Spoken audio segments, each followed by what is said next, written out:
علامہ اقبال کا یہ شعر ہے اور بہت بہترین اور معنی خیز لفظ استعمال کیا علامہ اقبال نے. گرا جو دانہ زمیں پر، گرا جو دانہ زمیں پر وہی نہال ہوا.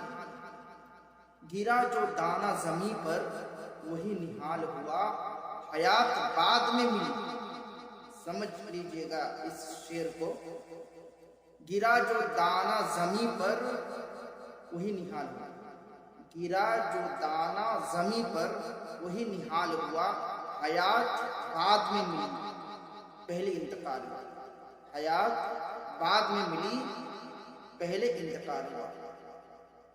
اساقی صاحب نے اب اسی خیال کو یوں عکاسی دیا ہے: جو شاخ دفن ہوئی، جو شاخ دفن ہوئے تب کھلا ہے پھول اس پر. جو شاخ دفن ہوئے تب کھلا ہے اس پر پھول، تب کھلا ہے اس پر پھول کہ پہلے موت ہوئی، کہ پہلے موت ہوئی بعد میں شباب آیا، کہ پہلے موت ہوئی بعد میں شباب آیا.